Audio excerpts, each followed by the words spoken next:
মহান আল্লাহ সুবহানাহু ওয়া তাআলার দরবারে জানাই শুকরিয়া যে আল্লাহ সুবহানাহু ওয়া তাআলা আজকে আপনাকে আমাকে বড় মেহেরবানি করে পবিত্র জুমার দিনে মসজিদে যথা আসনের জন্য আসার তৌফিক দান করেছেন, সুস্থ রেখেছেন। আমরা সকলে সেই মহান মুনিমের দরবারে জবান খুলে জোরে সোরে মহব্বতের সাথে বলি আলহামদুলিল্লাহ। অতঃপর জানাই দুরূদ ও সালাম মা আমিনার নয়ন মণি মরুন দুলাল তাজদারে মদিনা আহমদ মুস্তাফা মোহাম্মদ মুস্তাফা নবী কুলের শিরোমণি মা আমিনা নয়ন মণি মরুন দুলাল সাইয়্যিদুল মুরসালিন ইমামুল মুরসালিন শফিউল মুজনিবিন রাহমাতাল লিল আলামিন খাতামান নবিয়্যিন, সকলে বলে সাল্লাল্লাহু আলাইহি ওয়াসাল্লাম।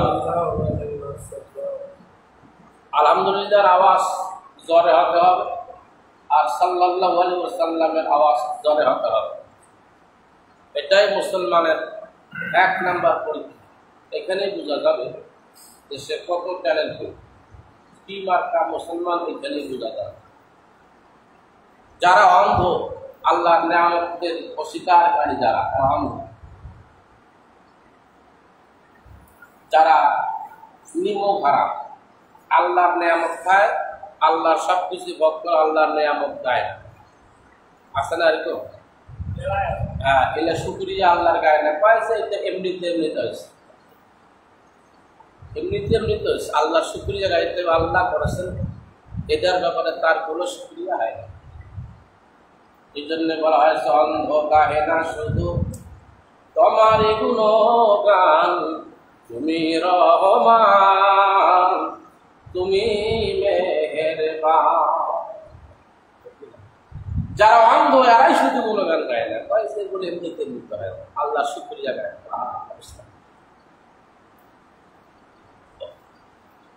এই যে বইটা বলে স্মরণ করলো বহুদিন পরে, এর আগে বলি নেই। এই যে আমার হাতে যে বইটা রয়েছে, কিতাব তাফসীরুল কুরআন, তাফসীরের কিতাব, এই বইটা এই পাতার বইটা, এরকম অন্য বই না, এই বইটার একটা ইতিহাস। বাংলাদেশ থেকে আমি 2টা বই নিয়ে গেছিলাম যখন আমি বিদেশ যাই মিশরে। তার ভিতর এই বইটা ছিল আর রিয়াদুস সালেহীন 1, 2, 3 তৃতীয় খণ্ড একত্রে ছিল এই বইটা। মিশরে এই বইটা আমি পড়েছি, বইটা হাতছাড়া করিনি। বাংলা বই বাইরে পাবো কি না পাবো, বাংলা তাফসীর, এটা আমি হাতে করে নিয়ে গেছিলাম। মিশর থেকে যখন লিবিয়ায় যাই, আমার ব্যাগে করে আমি এই বইটা নিয়ে যাই। লিবিয়ায় যাওয়ার পথে মনে করেছিলাম যে গাড়িতে যাব, টাকা পয়সা তো আমরা পুলিশের হাতে দিয়েছি, পুলিশ আমাদেরকে হেফাজতে নিয়ে যাবে। তারা বলেছিল যে আমরা গাড়িতে তোমাদেরকে এই মিশর থেকে লিবিয়া পার করাবো, আমাদের হেফাজতে থাকবে, তোমাদের কোনো সমস্যা নেই।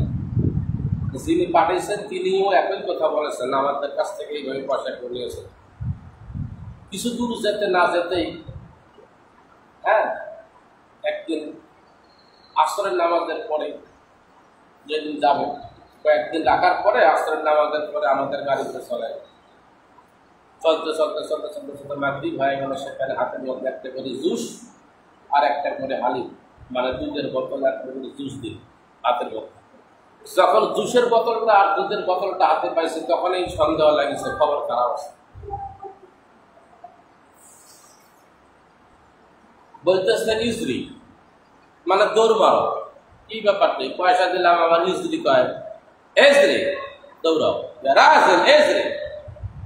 112 জনের কাফেলা দৌড়াইতে লাগে দিতে পাবো, সে বিশাল ঘটনা। একটানা দৌড় দিলাম, আগে 45 মিনিট দৌড় দেওয়ার পরে 5-7 মিনিটের রেস্ট, 8 ঘন্টা দৌড়েছে। অনেক বড় বড় 4টি পাহাড় পার হয়েছে। এত ঠান্ডা ছিল, দৌড়ের খেলায় শরীরের সমস্ত পোশাক তুলে ফেলতে হয়েছে, গরম। যত শীতকালে হোক না কেন, আপনি যদি দৌড় মারেন পাথরের উপরে, বালুর উপরে দৌড় মারলে আপনার গায়ের কাপড় রাখা যাবে? আপনি তো ঘেমে গেছেন। 4টি পাহাড়, বড় বড় পাহাড় পার হতে অনেক লোক পরে মারাই গেছে। কারণ সংবাদও পাওয়া যায় নাই সেখানে মারা যাওয়ার, আল্লাহ বাঁচাইছে।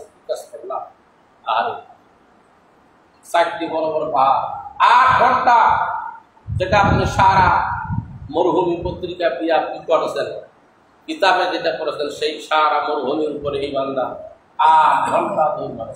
8 ঘন্টা, 4টি গাড়ি কথা না, সহজ মনে হচ্ছে। 8 ঘন্টা দৌড়াইতে হয়েছে, 8 ঘন্টা। ফজরের আগেই সাল্লুম বর্ডার পার হতে হবে, না হলে ফায়ার হবে। সাল্লুম বর্ডারের জায়গাটা শিকল ছিল, 2 দিকে তার কাটা, মাঝখানে যাইতে হবে। হ্যাঁ, তার গায়ে লাগলে খবর আছে, না জানি সেখানে বিদ্যুৎ আছে, খুব সাবধানে পার হতে হবে। ফজরের আগেই সেখান থেকে পার হতে হবে। সব কাপড় ফেলে দিলাম গায়ের, মোটামুটি শুধু সাধারণ পোশাকগুলো আছে, আর যতগুলো আপনার কি বলে ওই সোয়েটার, মাফলার, এগুলো যা যা ছিল, শীতের পোশাক আর রাখা যায় নাই, এত গরম। কিন্তু এই কিতাবটা আমি ছাড়ি নাই, এই কিতাবটা আমার বুকে ছিল, আলহামদুলিল্লাহ বলে। 12-13 জন ধরবে একটা হাফিলা, হাফিলা আছে, এটা আরবি ভাষা। বাংলাতে হলো আপনার ওই যে মালবাহী প্রতিগুলো গাড়ি আছে না, পিছনে ফাঁকা, সামনে শুধু আপনার কি বলে গাড়ি, পিকআপ। হ্যাঁ, ওই পিকআপের পিছনে 12-13 জন, 14 জন দাঁড়া যাইতে যাওয়ান যায়, সেইখানে 86 জন, 86 জন আলুর বস্তার মতন ফেলেছে, নড়া ভালো। কখন দেখে মারা যাবে? 86 জন, খালি মাথা গালা নাকগুলো খালি উপর দিকে আছে, কে যে কার গায়ের উপরে চলেছে, প্যাকেট করিয়ে আমার উপরে কাপড় দিয়ে টান দিচ্ছে। মালের গাড়ি, পাথরের গাড়ি যাচ্ছে, চড়াই মালে পার হওয়া, বুঝলেন? তবু এই কিতাবটা ছাড়ি দেয়, আলহামদুলিল্লাহ। আজকে